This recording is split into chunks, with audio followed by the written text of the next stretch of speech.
नहमदुहु व नुसल्ली अला रसूलिहिल करीम अम्मा बाद फ़अऊज़ु बिल्लाहि मिनश शैतानिर रजीम बिस्मिल्लाहिर रहमानिर रहीम या अय्युहल्लज़ीना आमनू मन यर्तद्द मिनकुम अन दीनिही फसौफ यअतिल्लाहु बिक़ौमिन युहिब्बुहुम व युहिब्बूनहु अज़िल्लतन अलल मुमिनीन अइज़्ज़तन अलल काफ़िरीन युजाहिदून फ़ी सबीलिल्लाह वला यख़ाफ़ून लौमत लाइम ज़ालिक फ़ज़्लुल्लाहि युअतीहि मन यशा वल्लाहु वासिउन अलीम सदक़ल्लाहु मौलानल अज़ीम अल्लाहुम्मा सल्लि व सल्लिम दाइमन अला हबीबिका खैरिल ख़ल्क़ि कुल्लिहिम। मोहतरम अज़ीज़ दोस्तों, रसूलुल्लाह सल्लल्लाहु अलैहि वसल्लम के ज़माने में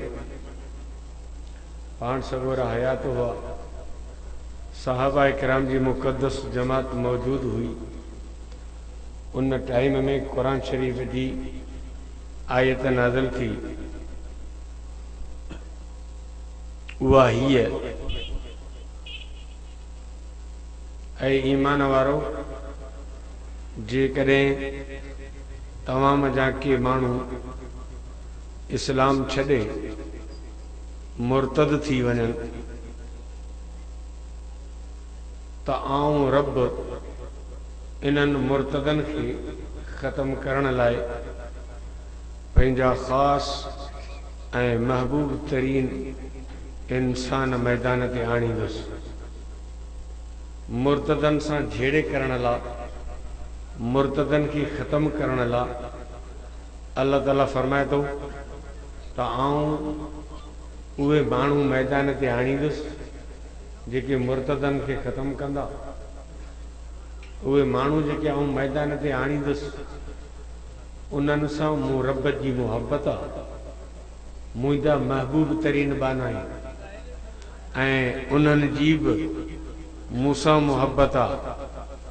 उन्हनि जी निशानी हीअ आहे त मोमिननि जे मथां नरम दिल आहिनि ऐं काफ़रनि जे मथां सख़्त।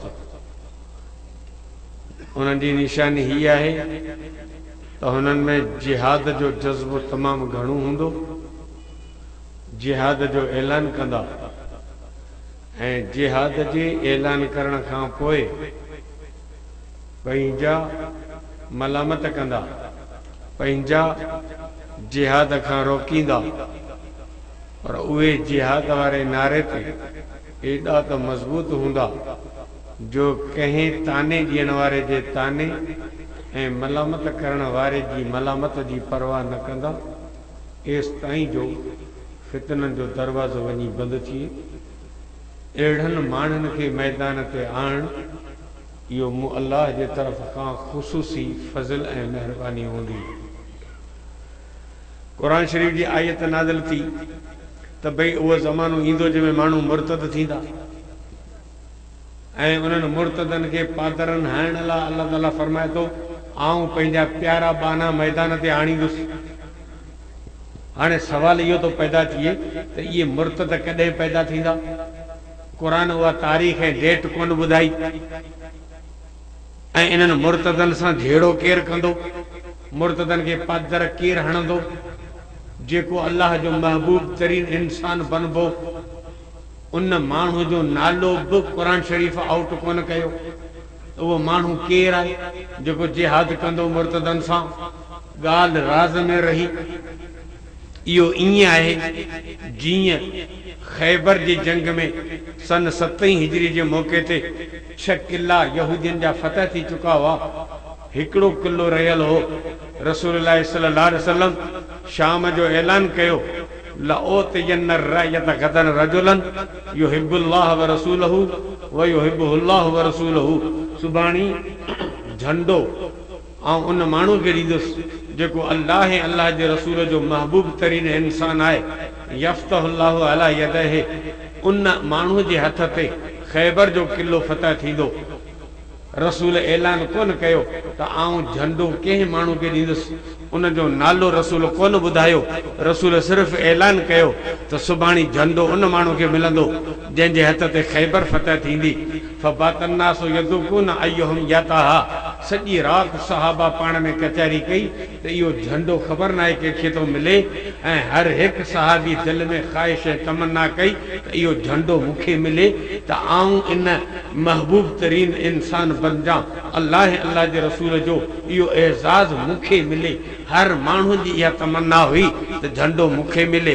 पर जॾहिं सुबुह थियो, फलम्मा अस्बह रसूलुल्लाह सल्लल्लाहु अलैहि वसल्लम क़ाल ऐन अली इब्न अबी तालिब। सुबुह थियो तॾहिं अल्लाह जे रसूल फरमायो अली किथे आहे? चऊं साईं यस्तकी आइन आहे, साईं अली जी अखियुनि में सूर आहे। पाण फरमायूं जंहिं बि पोज़ीशन में हुजे हुनखे वठी अचो मूं वटि, चओ अल्लाह जे रसूल घुरायो आहे। हज़रत अली साईं हाज़िर थियो। पाण फरमायूं छा आहे? ॾिसी मुंहिंजी अखियुनि में तकलीफ़ आहे। अल्लाह जे रसूल फरमायो वेझो थी। रसूलुल्लाह सल्लल्लाहु अलैहि वसल्लम पंहिंजी लुआब मुबारक अली जे अखियुनि ते लॻाई। सूर ख़तम थी वियो, अली तयारु थी वियो। झंडो बि ॾिनऊं, तलवार ज़ुल्फ़कार बि ॾिनऊं। पाण फरमायो हाणे वञी यहूदियुनि सां जंग कर। कल्ह रसूल ऐलान कयो हो त आऊं झंडो उन मर्द कलंदर खे ॾींदुसि जंहिंजे हथ ते ख़ैबर फतह थींदी। रसूल नालो कोन ॿुधायो, पर जॾहिं सुबुह जो पाण सगोरन फरमायो त अली खे वठी अचो, तॾहिं साहबा सम्झी विया त कल्ह खां वठी रसूल जंहिं माण्हू जे नाले ऐलान पे कया उहो माण्हू कल्ह खां वठी रसूल जे दिलि में अली हो, ॿियो को बि माण्हू कोन हो। फ़र्क़ु एतिरो हो जो कल्ह नालो रसूल कोन ॿुधायो, अॼु सुबुह जो हुनजो नालो ज़ाहिर थियो। इन ई अंदाज़ में क़ुरान जी आयत नाज़िल थी त उहो दौर ईंदो जो मुर्तद पैदा थींदा। पोइ उन्हनि मुर्तदनि खे ख़तम करण लाइ, उन्हनि मुर्तदनि सां जिहाद करण लाइ आऊं रब पंहिंजा महबूब तरीन इंसान मैदान ते आणींदुसि जेके हिननि मुर्तदनि सां जिहाद कंदा। सहाबी सगोरा परेशान रहिया त मुर्तद कॾहिं पैदा थींदा, उन्हनि सां जहिड़ो अलाव जे केरु कंदो। इन ॻाल्हि जो सहाबा खे इंतज़ार रहियो। आस्ते आस्ते उहो वक़्तु आयो जो रसूलुल्लाह सल्लल्लाहु अलैहि वसल्लम हिन दुनिया मां वञण वारा आहिनि, हिन दुनिया खे छॾण वारा आहिनि। जॾहिं रसूल जे हिन दुनिया मां रहलत जो वक़्तु क़रीब आयो त उन वक़्त में रसूल जे ज़िंदगी में 4 कूड़ा नबी पैदा थिया जिन नबूवत जी दावा कई हुई त असीं बि नबी आहियूं। अञा साईं जिन मौजूदु हुआ, मुसैलमा कज़ाब, असवद अंसी, तुलह असदी ऐं ॿी हिकिड़ी माई हुई। ये 4 माण्हू हुआ जिन नबूवत जी दावा कई हुई। रसूलुल्लाह सल्लल्लाहु अलैहि वसल्लम खे मुसैलमा कज़ाब ख़त लिखियो जुरत करे। साईं जिन खे लिखई त मिन मुसैलमत रसूलुल्लाह इला मुहम्मद रसूलुल्लाह फइन्नल अर्ज़ निस्फुहा ली व निस्फुहा लक। ख़त लिखे पियो मुसैलमा आऊं बि अल्लाह जो रसूल आहियां, ऐं ख़त वञे पियो मुहम्मद ॾांहुं तूं बि अल्लाह जो रसूल आहीं, आऊं बि रसूल आहियां, तूं बि रसूल आहीं। ज़मीन जी हुकूमत विराए अधो अधु करे था खणूं, अधु तूं खण अधु आऊं तो खणा। इहो मुसैलमा कज़ाब ख़त लिखियो हो असांजे नबी सगोर खे। पाण सगोरन उन जे जवाब में वरी ख़त लिखाए मोकिलियो मिन मुहम्मद रसूलुल्लाह इला मुसैलमत कज़ाब फइन्नल अर्ज़ लिल्लाहि युरिसा मिन यशा मिन इबाद। ही ख़त वञे पियो मुहम्मद मुस्तफ़ा जे तरफ़ खां जेको अल्लाह जो रसूल आहे।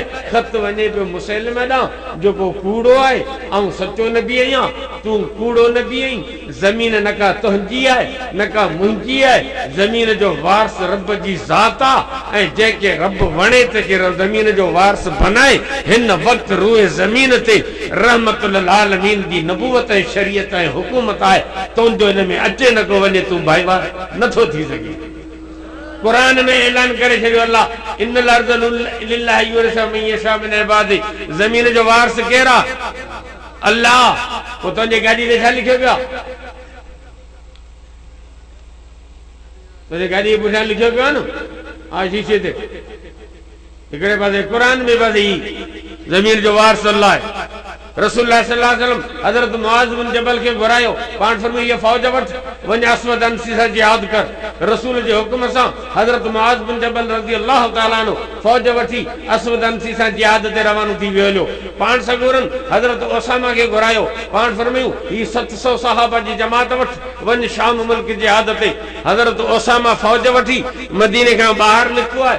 पोयां माण्हू दौड़ी आयो। उसामा जल्दबाज़ी न कर, अल्लाह जे रसूल जी हालत नाज़ुक आहे, थी सके तो साईं जिन हिन दुनिया में मोकिलाए वञनि त 700 सहाबा रसूल जे जनाज़े में शरीक थियनि। इन जे करे 2-4 ॾींहं तरसी पओ। हज़रत उसामा जो लश्कर मदीने खां ॿाहिरि इंतज़ार में आहे। ओचितो रसूलुल्लाह सल्लल्लाहु अलैहि वसल्लम हिन दुनिया में रहलत फरमाई ऐं पाण सगुरा रवाना थिया। हाणे जॾहिं रसूल हिन दुनिया में मोकिलाए पियो त उन वक़्त में पोज़ीशन कहिड़ी हुई दुनिया जी, उहा हीअ हुई त कूड़ा नबी 4 दुनिया में खड़ा थी चुका हुआ। मुआज़ बिन जबल जी फौज जिहाद ते रवानी हुई। उसामा जी फौज इंतज़ार में आहे। ॿारहाड़ी जा कबीला मुर्तद थी विया। केतिरा अहिड़ा राज ऐं कबीला हुआ जिन ज़कात जे ॾियण खां इनकार कयो। हाणे सहाबा किराम रसूल जी जुदाई में बेहाल थी चुका हुआ। उन्हनि जो हौश हवास कम न करे। केतिरा सहाबी त झंगल जो मोह करे हलिया विया। केतिरनि सहाबियुनि दुआ घुरी त रब्बुल आलमीन असांखे नाबीन कर। अखियुनि जी ज़रूरत हाणे न रही आहे। अखियूं इन लाइ हुयूं त साईं जिन जी ज़ियारत करियूं। जॾहिं रसूल वियो हलियो त हाणे असांखे अखियूं बि न खपनि। हज़रत उस्मान साईं जहिड़ो माण्हू हौश हवास विञाए वेही रहियो, ज़बान मां को लफ़्ज़ कढी न सघे, ॻाल्हाइण जी कुवत ख़तम थी चुकी। हज़रत उमर फारूक जहिड़ो जलीलुल क़दर दिलेर ऐं बहादुर इंसान तलवार खणी बीह रहियो त जेको चवंदो रसूल वफ़ात करे वियो आहे उन जो आउं सिर कलम कंदुसि। नबी कॾहिं बि वफ़ात कोन कंदो आहे। असांजो नबी वियो आहे आसमाननि ते रब सां ॻाल्हाइण, इजो मोटी ईंदो। इहा ॻाल्हि सहाबा खे सम्झ में ई न अचे त को नबी बि वफ़ात कंदो आहे। सहाबा जा हौश हवास गुम थी चुका आहिनि। कूड़ा नबी दुनिया में मौजूद आहिनि। मुर्तदनि जा कबीला ऐं राज खड़ा थी चुका आहिनि। मुनकिरिन ज़कात जो उरूज हो। सहाबा किराम जो इख्तिलाफ हो त रसूल खे तड़ केर ॾे। सहाबा किराम जो इख्तिलाफ थी पियो त रसूल जी क़बर किथे खोटजे। सहाबा किराम जो इख्तिलाफ थी पियो त रसूल जी जनाज़े नमाज़ केर पढ़े ऐं कीअं पढ़ाइजे। हिकिड़ा अंदरूनी मसला, ॿिया बैरूनी मसला, ॿिया ॿाहिरि जा मसला। उम्मत इन वक़्त में तज़ब्ज़ब जो शिकार हुई। इन पोज़ीशन में उम्मत के संभालण जे लाइ उन मर्द मुजाहिद जी ज़रूरत हुई जेको हौसलो, जिंजो हौसलो बुलंद हुजे, जेको इल्म में आला हुजे, जेको इस्तिकामत जो पहाड़ हुजे, जेको हिन उम्मत के संभाले, इन दलदल मां उम्मत के ॿाहिरि कढे। इन पोज़ीशन में फितननि ऐं फसादनि जॾहिं मोह कढिया हुआ उन ज़माने में अल्लाह तबारक व तआला जंहिं मर्द मुजाहिद के मैदान ते आंदो उन जो नालो हो हज़रत अबू बकर सिद्दीक़ रज़ी अल्लाह।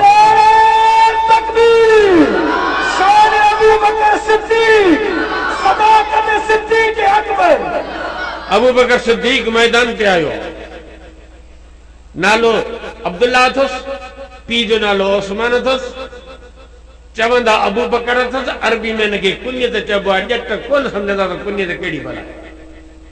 लक़ब सिद्दीक़ आयसि, लक़ब अतीक आयसि, कुनियत अबू बकर आयसि, नालो अब्दुल्ला आयसि, पीउ जो नालो उस्मान अथसि, मां जो नालो सलमा अथसि। 3 शादियूं कई आहे, अस्मा, हबीबा, कतीला। 3 पुट अथसि, अब्दुर्रहमान, अब्दुल्ला, मोहम्मद। 3 न्याणियूं अथसि, अस्मा, आयशा, उम्मे कुलसूम। 1,24,000 सहाबा में सिर्फ अबू बकर सिद्दीक़ वो वाहिद एक इंसान है जेको पाण भी सहाबी है, संदस पी भी सहाबी है, संदस मां सलमा सहाबी है, संदस 3 घर वारियूं सहाबियन, संदस 3 पुट सहाबियन, संदस 3 न्याणियूं सहाबियन। 1,24,000 सहाबा में इहो एजाज़ जेकॾहिं हासिल है तो सिद्दीक़ अकबर के हासिल है, ॿियो कंहिंखे हासिल करे। इहो अबू बकर सिद्दीक़ मैदान ते आयो। हाणे हिन उम्मत के संभाले तो अली अब्बास जी ऐं ॿई रसूल खे गुस्ल ॾियो। अबू बकर जो फ़ैसिलो आहे। अबू बकर उम्मत के समझाए छॾियो त मैयत के तड़ उहो ॾे जेको मैयत जो वेझो माइट हुजे। हा, तड़ उन ते, मुलनि ते कोन्हे। मोटरसाइकिल ते चढ़ो, मुला ॻोल्हींदा था वठो त बाबा खे तड़ ॾे। बाबे या टपड़ तूं खणंदे, तड़ आऊं ॾियां।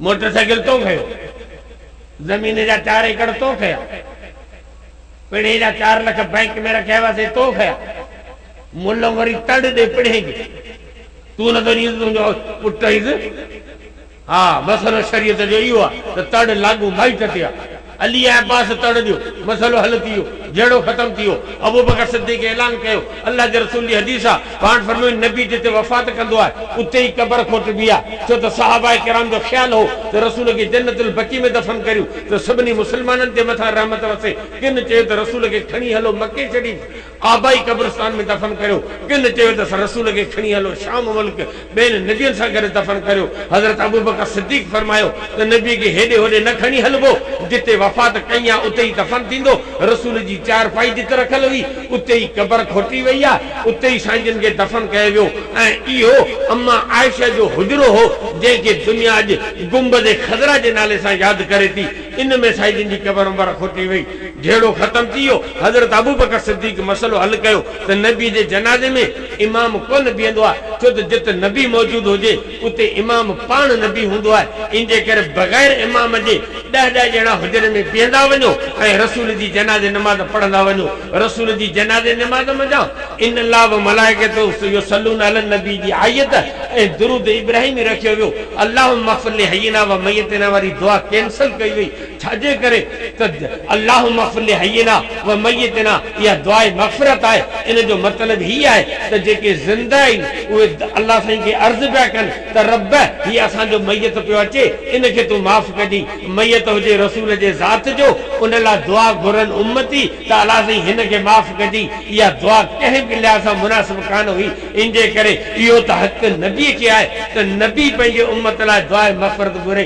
उम्मत खे कहिड़ो हक़ आहे जो नबी लाइ मग़फ़िरत जी दुआ घुरे 10 ॼणा ईंदा विया जनाज़ो पढ़ंदा विया फारिग थींदा विया सभिनी मुहाजिरनि सभिनी अंसारनि रसूल जो जनाज़ो पढ़ियो रसूल जे कफन दफन खां जॾहिं फारिग थिया तॾहिं हज़रत अबू बकर सिद्दीक़ फरमायो ओसामा तुंहिंजी तश्कील रसूल कई हुई आऊं केरु थींदो आहियां तुंहिंजी तश्कील खे रद्द ॾियण वारो तूं इहा जमात वठी जिहाद ते वञ ओसामा फौज वठी शाम रवानो थी वियो जिहाद ते मुआज़ बिन जबल फौज वठी अॻु में रसूल जे ज़माने में रवानो थी वियो आहे हज़रत उमर साईं हज़रत अबू बकर सिद्दीक़ साईं फरमायो ख़ालिद बिन वलीद खे वठी अचो ख़ालिद बिन वलीद आयो उनखे फौज ॾिनई त वञी मुसैलिम कज़्ज़ाब सां जिहाद कर हाणे ख़ालिद बिन वलीद जी फौज मुसैलिम कज़्ज़ाब सां पई जिहाद करे मुआज़ बिन जबल जी फौज अस्वद अंसी सां जिहाद ते रवानी थी चुकी आहे ओसामा जी फौज शाम मुल्क जिहाद पई वञे यक वक़्त मदीने शरीफ मां 3 फौजूं रवानी थी चुकियूं आहिनि बाक़ी के चंद सहाबी वञी बचिया आहिनि मुंहिंजा दोस्त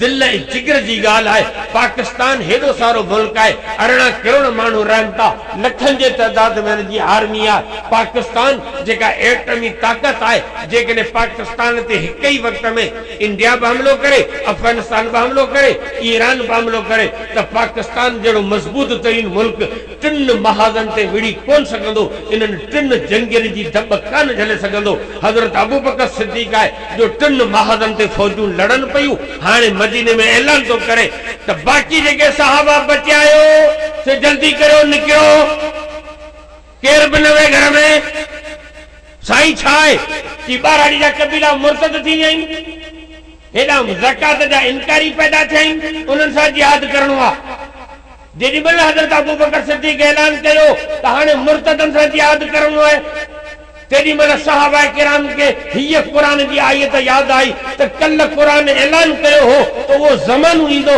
जंहिंमें मुर्तद पैदा थींदा उन्हनि मुर्तदनि खे पादरनि हणण लाइ आऊं उहे माण्हू मैदान ते आणींदुसि जेके माण्हू मूं रब जा महबूब तरीन इंसान हूंदा कल्ह असां इहा ॻाल्हि कान सम्झी हुई त उहो दौर कॾहिं ईंदो मुर्तदनि खे पादर केरु हणंदो पर अॼु असां ॾिठो त बराबरि मुर्तद पैदा थिया आहिनि ऐं इन्हनि खे पादर हणण लाइ जेको महबूब तरीन इंसान रब मैदान ते आंदो आहे वो अबू बकर सिद्दीक़ आहे जीअं खैबर जे मौके ते रसूल जे ज़हन दिल में अली वेठल हो तीअं कल ॾींहं खां वठी अल्लाह जे दिल में अबू बकर वेठल हो अॼु अबू बकर जो नालो आउट थियो आहे अॼु दुनिया सम्झे पई त क़ुरान जे इन आयत में जेको लिखियल इंसान हो सो अबू बकर सिद्दीक़ हो हाणे यादि करणो आहे साहबा किराम पाण में मीटिंग कई अबू बकर पोड़ो माण्हू जज्बात में अची वियो केर इनके समझाए कुरान फरमाए तो युजाहिदून फी सबीलिल्लाह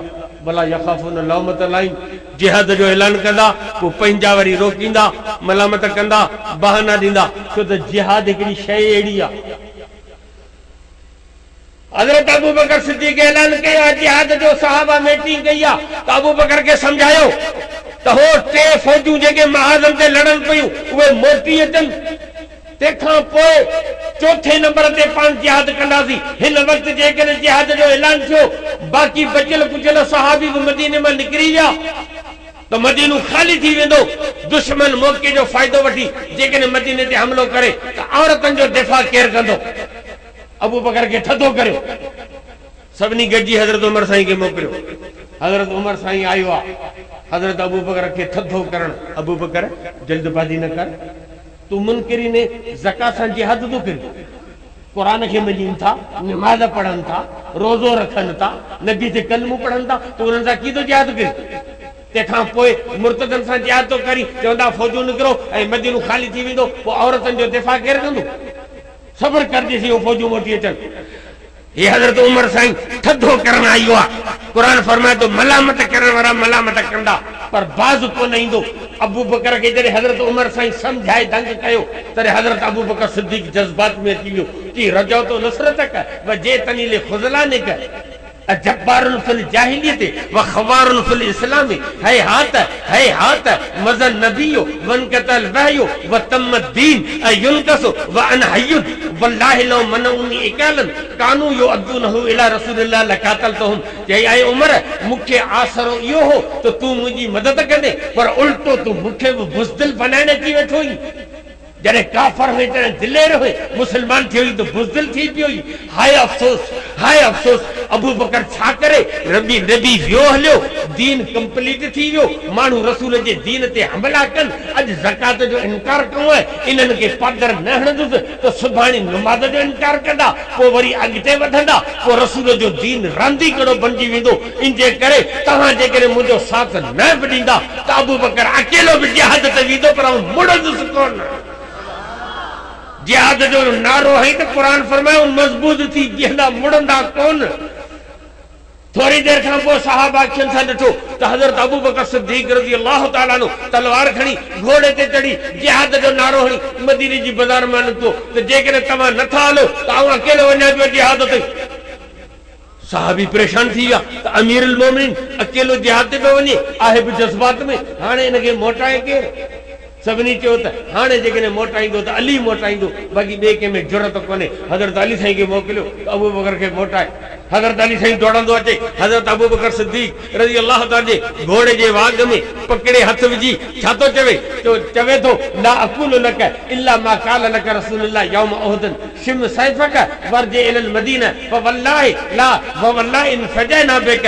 ला यकून लिल इस्लाम निज़ामुन अबदा अबू बकर वधीक तो क्या कुछ कोन तो चवां सिर्फ उहे लफ्ज़ तो चवां जेके लफ्ज़ उहद जे मैदान ते मुहम्मद रसूलुल्लाह तोखे चया हुआ जॾहिं उहद जी जंग घमसान जी जंग शुरू थी हर तरफ का काफरन अल्लाह जे पाक नबी ते हमले करण की कोशिश कई उन वक्त हजरत अबू बकर सिद्दीक उठियो तलवार खई छलांग लगाई चई हे दुश्मन थींदा केरनि जेके मुझे नबी ते हमलो था कन आ उन्हनि खे कोन छॾींदुसि जॾहिं हजरत अबू बकर सिद्दीक तलवार खणी काफरन जे मेड़ में घुसजण जी कोशिश कई उन वक्त अल्लाह जे नबी हजरत अबू बकर सिद्दीक के बाह का पकड़ो कि अबू बकर अला तअलमु इन्नका इंदी बिमंज़लति समई व बसरी ऐ अबू बकर तू न वन ऐ अबू बकर तू मोहम्मद जो अखियों आई अबू बकर तू मोहम्मद जा कन नहीं अबू बकर तू पान के शहीद कराए मु मोहम्मद के परेशान न कर अबू बकर मुंजा न इलाही कम तो में फातवन तलवार बंद कर वापस हल मदीने पानी ये सहाबा जी बी फौज लड़ंदी मोहम्मद तोखे कोन लड़न दींदो जी ओहद जे मैदान ते तोखे मोहम्मद शहीद थियण न दिनु तोखे बाह मजले वापस कई वी अज मोहम्मद जो सौस अली तुझे घोड़े जे वांग खां पकड़े तो उहे ही लफ्ज़ तो चवे त शिम सैफ का वरजे इल मदीना वला तो फजना बेनफ्से का। अबू बकर तलवार बंद कर वापस घर हल, असी सब जिहाद ला निकलण ला तैयार आहियूं। अबू बकर असी जेकॾहिं शहीद थी वियासीं त रसूल जे दीन तां कुर्बान थियासीं, पर अबू बकर जेकॾहिं तू शहीद थी वे त तो जहिड़ो अमीरुल मोमिनीन असी किथां आणींदासीं। महिरबानी कर वापस हल, असी सब निकलण ला तैयार आहियूं। अबू बकर जे इन जज्बे खां पोइ सब सहाबा निकिता, मुर्तदन सां जिहाद थियो, मुनकिरीन ज़कात सां जिहाद थियो, असवद अंसी मारजी वियो, हज़रत मुआज़ बिन जबल कामयाब मोटियो, मुसैलिमा कज़्ज़ाब मारजी वियो, खालिद बिन वलीद जी फौज कामयाब थी मोटी, सहाबा जूं फौजूं कामयाब थी मोटियूं, पूरनि नबियनि जो बिज कढी छॾई, मुर्तदन जा लाह निकिरी विया हलिया, मुनकिरीन ज़कात जूं पाड़ूं पटे छॾई। मुंहिंजा दोस्त जिहाद जे ज़रिए सां फितननि ऐं फसादनि जा दरवाज़ा बंद करे, बिलडोज़र घुमाए मुल्क मैदान ऐं क्लियर करे, खिलाफत वारी पकी पकाई रोटी अबू बकर उमर जे झोली में विझी, हमेशह ला भग करे विझी, मोहम्मद पाक सां गॾु रोज़े में वञी सुम्ही वियो आहे।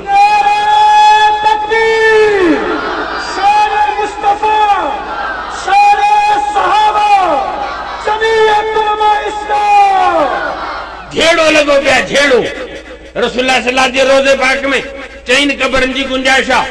पहिरीं कबर अल्लाह जे रसूल जी आहे, तंहिंखां पोइ कबर हज़रत अबू बकर सिद्दीक़ साईं जी आहे, तंहिंखां पोइ कबर हज़रत उमर साईं जी आहे। अञा हिकिड़ी कबर जी जॻह मौजूद आहे, इन ते हज़रत ईसा अलैहिस्सलाम दफ़न थींदो। हाणे हे 4 कबरूं आहिनि, अॻु में बि नबी आहे, पहिरीं बि नबी दफ़न थियो आहे, आख़िर में बि नबी दफ़न थींदो, विच में हे 2 जवान जन्नती घोट सुता पिया आहिनि, अॻियां बि नबी आहे, पोयां बि नबी आहे। ॿिनि नबियुनि जे पहिरे में हे जवान वञनि पिया जन्नत में। छो छो तवजो, जॾहिं का शख़्सियत अहम हूंदी आहे या ख़तरो हूंदो आहे त पोइ पहिरो लॻाइबो आहे। होशियार सालार हज़रात होशियार जो राशिद मामूद साहब तकिल ख़त्म करे गाड़ी में चढ़े थो ऐं वेंदो, अॻियां थियो पोयां थियो, पहिरो लॻायो, खबरदार कंहिं बि माण्हू खे हथ ॾियण जी कोशिश न कजा। होशियार सालार थियो, अल्लाह ताईं खे ख़बर हुई त क़यामत ताईं अबू बकर उमर जा दुश्मन पैदा थींदा, इंजे करे अॻियां बि नबी रखई आहे, पोयां बि नबी रखई आहे, विच में हे 2 जवान रखई आहे। अॻियां को मलंग फिरी अचे त मोहम्मद पादर हणनि, पोयां फिरी अचे त ईसा पादर हणनि। 2 नबियुनि जे पहिरें में हे जवान जन्नत में पिया वञनि। छेड़ो लॻो पियो नंबरनि ते, धमाधम मस्त जलंधर फलाणे दा पहला नंबर, फलाणे दा नंबर वेठो तूं विरहाई, नंबर रसूल तक़सीम करे वियो आहे। असां केरु थींदा आहियूं नंबरनि विरहाइण वारा? मस्जिद नबवी जो बुनियाद खोटियो, अल्लाह जे रसूल खे इतला ॾिनो हुयो, साईं पीर जो पत्थर रखो। रसूलुल्लाह सल्लल्लाहु अलैहि वसल्लम आया, 5 सगोरन पत्थर खणी मस्जिद नबवी जे बुनियाद में रखियो। हे रसूल पत्थर रखियो आहे। अबू बकर केॾांहुं वियो? जी साईं वठी दो। अबू बकर मुंहिंजे पत्थर जे पासे में भिक में तू पत्थर रख। हज़रत अबू बकर पत्थर रखियो आहे। उमर खे वठी अचो। आयो उमर, अबू बकर वारे पत्थर जे लाइन में पत्थर रखियो, उमर पत्थर। उस्मान खे वठी अचो, उमर वारे पत्थर जे लाइन में पत्थर रखियो, पत्थर उस्मान साईं। अली खे वठी अचो, 5 पत्थर अली रखियो आहे उस्मान वारे पत्थर जे पासे में। ए 5 पत्थरनि जी लाइन आहे मस्जिद नबी जे बुनियादनि में, जेका मोहम्मद पाक पंहिंजे हथनि मुबारक सां रखी। जॾहिं 5 पत्थरनि जी लाइन पूरी थी, पहिरियों पत्थर रसूल जो, ॿियो अबू बकर जो, टियों उमर जो, चौथों उस्मान जो, 5हों अली जो। साईं जन ॿाहिरि निकिरी हथ छंडे पाण फरमायो, हाज़िल ख़ुलफ़ा मिन बादी, मूंखां पोइ ख़लीफ़नि जी लाइन इहा ई हूंदी जेका मोहम्मद मस्जिद नबी जे बुनियादनि में रखी छॾी आहे। बस लाइन त रसूल ठाहे छॾी आहे, तूं केरु थींदो झड़ा करण वारो? भला रसूल जेकॾहिं सहाबा जो शान तो बयान करे त पहिरीं नालो अबू बकर जो छो थो खणे? रसूल तरतीब इहा छो रखी आहे? अरहम उम्मती बि उम्मती अबू बकर वाशद्दुहुम फी अम्रिल्लाहि उमर वास्तगहुम हयाअन उस्मान वाक़दाहुम अली। रसूल का पूछे तो पहिरीं नालो अरहम बि उम्मती अबू बकर, पोइ उमर, पोइ उस्मान, पोइ अली, आख़िर या तरतीब छो? रहम अल्लाहु अबा बकर ज़वजनी इब्नतहु हमलनी इला दारिल हिजरा व आतक बिलाल मिन माले। अल्लाह अबू बकर ते रहम कर, जे कुआरी न्याणी तो मुझे निकाह ॾिनो, कुल्ले ते खणी मुझे गार ते पहुचाई, पंहिंजे पैसनि सां बिलाल के खरीद करे आजाद कई। रहम अल्लाह उमर नंबर 2, रहम अल्लाह उमर यकुल हक व इन कान मुर्रा। रहम अल्लाह उस्मान तस्तगी मिनहुल मलाइका। रहम अल्लाह अलियन अल्लाह मादिरल हक मा है सुधार। रसूल का पूछ तो तू लाइन में पहिरियों नंबर ते अबू बकर जो नालो केर तो खणे, तू चवे तो दमादम मस्त कलंदर अली दा पहला नंबर, आऊं चवा तो न न दमादम मस्त कलंदर सिद्दीक दा पहला नंबर। दमादम मस्त कलंदर सिद्दीक दा पहला नंबर। हजरत अली साईं जी हुकूमत जो ज़मानो, कूफे जी जामे मस्जिद में हजरत अली साईं खुतबो पे मिंबर ते वेठो आ। हिकिड़ो माण्हू मस्जिद में उथी बीठो आ, अबू अली हिकिड़ो सवालनि जो जवाब ॾे कि कहिड़ो कि कैफ़ कानल खिलाफत ले अबी बकर व अंत हय्युन, कि तू जीरो वेठो खिलाफत अबू बकर के मिली, इहो छो मसलो समझाए। उन वक्त में अली के तकी करण की जरूरत कान हुई, खुल्लम खुल्ला अली साईं कूफे जे जामे मस्जिद में जो खुतबो ॾिनो सो मौजूद है। वो कहिड़ो त मरद नबी सल्लल्लाहु अलैहि वसल्लम समानित अय्यामन वल वाहयु यंज़ुलु, मरद नबी सल्लल्लाहु अलैहि वसल्लम समानित अय्यामन वल बिलाल युअज़िनु व याती व यकुल या रसूलल्लाह सल्लल्लाहु व यकुल रसूल मरु अबू बकर फलयुसल्लि बिन नास फसल्ला अबी बकर बिन नास समानित अय्यामन वल वाहयु यंज़ुलु फसकत रसूलुल्लाह ने सुकूतुल्लाह व सकतल मुस्लिमून ले सुकूत रसूलुल्लाह। तई रसूल बीमार हो 8 ॾींहं, हजरत बिलाल अज़ान ॾींदो हो, अज़ान ॾेई रसूल वटि ईंदो हो त या रसूलल्लाह निमाज जो टाइम थी वियो आहे। अल्लाह जो रसूल फरमाइंदो हो अबू बकर के मुसल्ले ते बिहारियो ते नमाज पढ़ाए। रसूल जे मौजूदगी में 8 ॾींहं अबू बकर रसूल जे मुसल्ले ते रसूल जे हुक्म सां नमाज पढ़ाई। जिब्राइल आयो पे, रसूल जिंदा हो, रब सां राब्तो कायम हो। जे इहो फैसलो गलत हुजे हा त रसूल के जिब्राइल रोके हा, कुरान लया, जंहिं फैसले ते रसूल राजी रहियो, मुसलमान राजी रहिया, जिब्राइल राजी रहियो, रब खामोश रहियो, तू केर थींदो बक बक करण वारो, वही रहो। इहो फैसलो मोहम्मद जो हो, इहो फैसलो अली जो हो। फारूकी इस्लामी कैसेट न सिद्दीकी मदरसा शहदादपुर। जेड़ो लगो पियो आहे मुंहिंजा दोस्त, रसूल ऐलान कयो हो अबू बकर जा एहसान ऐं न लाहे सघियो या क़यामत जे ॾींहुं रब लाही। हा 5000 फुट जी बुलंदी ते रसूल के खणी गारे सौर में अबू बकर पुॼाए।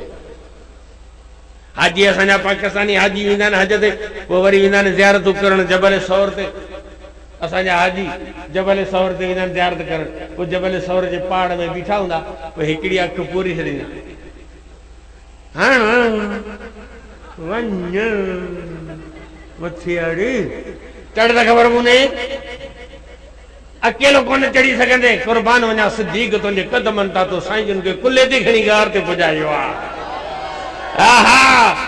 असां अली जा बि गुलाम आहियूं। हिजरत वारी रात बिस्तरो अली खे मिलियो आहे त बिस्तरे जो धणी मोहम्मद पाक सिद्दीक खे मिलियो आहे। अली रसूल जे कुल्हनि ते चढ़ियो आहे, रसूल खुद सिद्दीक जे कुल्हनि ते चढ़ियो आहे। रहम अल्लाह अबू बकर ज़वजनी इब्नतहु व हमलनी इला दारिल हिजरा। रसूल जो मने अल्लाह अबू बकर ते रहम करे जे हिजरत वारी रात कुल्हनि ते खणी मूंखे गार ते पुॼायो। अबू बकर पान हाज़िर आहे, 5000 कैश खणी उन ज़माने में रसूल सां गॾु हिजरत ते निकितो आहे। 2 ॾाचियूं ऐं उठड़ियूं ख़रीद करे ॾियारियूं अथसि त इन्हनि ते सवार थी मदीने वेंदासीं। न्याणी जी ड्यूटी लॻाई आहे त राति जो मानी पुॼाए, गार ते पुट जी ड्यूटी लॻाई आहे त सियाइजी करे रात जो रिपोर्टूं ॾे, गुलाम जी ड्यूटी लॻाई आहे त शाम जो ताज़ो बकरियुनि जो खीर पुॼाए। गुलाम सिद्दीक जो ड्यूटी में, न्याणी सिद्दीक जी ड्यूटी में, पुट सिद्दीक जो ड्यूटी में, सिद्दीक पाण ड्यूटी में आ, पोइ मोहम्मद बि क़दरदान आ। मुंहिंजा दोस्त, गार में अकिल तो चवे त सिद्दीक थकल आ, सिद्दीक वज़न खयो आहे, इन करे सिद्दीक के सुम्हण घुर्जे। इश्क तो चवे त मोहम्मद पाक सुम्हे, सिद्दीक वही जागे। अली सुतो पियो आहे, सिद्दीक गार में जागे वेठो।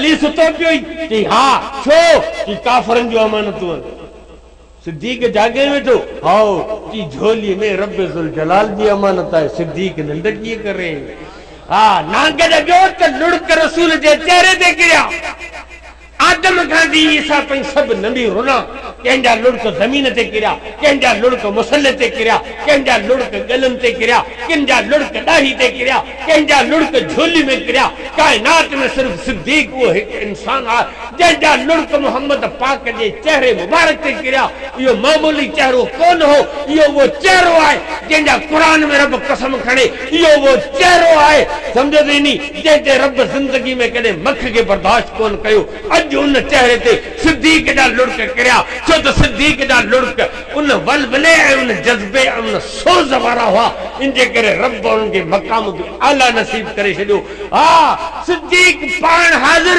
न्याणी खिदमत में पुट खिदमत में गुलाम खिदमत में रसूल जे गिरफ्तारी ते इनाम रखियो आहे 100 उठण जो हा ऐं अबू बकर अॼु दुश्मन मुंहिंजा मुझे गिरफ्तारी ते 100 उठन जो इनाम रखियो अथनि अॼु पेरा मुंहिंजा पिया खणनि अॼु पेरा रसूल जा पिया खजनि अॼु रसूल खे गिरफ्तार करण जा मनसूबा पिया ठाहिनि अॼु रसूल खे शहीद करण जा मनसूबा था ठाहिनि अॼु रसूल सल्लल्लाहु अलैहि वसल्लम जा दुश्मन आहिनि हा दुश्मन रसूल जा हुआ पेरा रसूल जा पिया खजनि इनाम रसूल जी गिरफ्तारी ते रखियल आहे पर पहिरों सिद्दीक जो आहे पर खिदमत सिद्दीक जी आहे सिद्दीक जो पूरो खानदान रसूल जी खिदमत में आहे न्याणी पुट गुलाम दुश्मन नबी जा हुआ पहिरों सिद्दीक जो हो खिदमत सिद्दीक जी हुई क़यामत तक दुश्मन सिद्दीक जा पैदा थींदा पहिरों रोज़े पाक में मोहम्मद पाक जो क़यामत तक रहंदो रसूल सिद्दीक के वाह जी समझो देनी मोट देनी पान फरमायो त अबू बकर सिद्दीक जा एहसान क़यामत जेदी रब्बुल आलमीन लाहिदो मोहम्मद पाक लाहे न सकियो आहे अल्लाह जो रसूल फरमायो ला यंबगी ले कौमन फीहिम अबू बकर अय उम्मुहुम गैरो जिते अबू बकर सिद्दीक मौजूद हुजे ते उते बे के पेश इमामती नमाज पढ़ाइन जो कोई हक कोन जो इमाम अबू बकर रहंदो झेड़ो लॻो पियो मुंहिंजा दोस्त इन ॻाल्हि करण जो मक़सदु कहिड़ो मक़सदु ही आहे त फितननि ऐं फसादनि जा दरवाज़ा बंदि थींदा जिहाद सां फितननि ऐं फसादनि जा दरवाज़ा जिहाद सां बंदि थींदा जीअं अबू बकर सिद्दीक हा मीठा मीठा हड़ पड़ पर कड़वा कड़वा थूथू अव्हांखे सुनतूं ॿुधाइजनि मिठियूं थधियूं हल्कियूं पोइ चवंदा सुभान अल्लाह अदा मानी खाई पो आंगरियूं चटण सुनता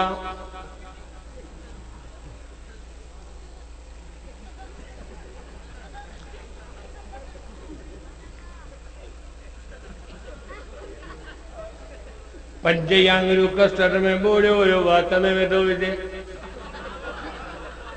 आलम सगोरा चवनि था इहा एॾी केॾी सुनत हल्की आहे केॾी मज़ेदार सुनत आहे हाँ कभी सुनता तकलीफ का बकाने का मौलाना फजल रहमान साहब बसों मोकलियन और शहदाद कोट में बीठियन मौलाना मोहम्मद जान साहब मदरसे में बसों बीठियन जेके बेटे आयो कोसन जे कोठे में जलसे ते केर भी घर न वने हलो बसन में चढ़ो हलो दा जिहाद ते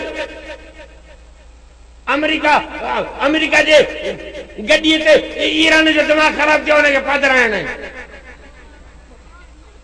हलो जिहाद केर भी घर न वने हैं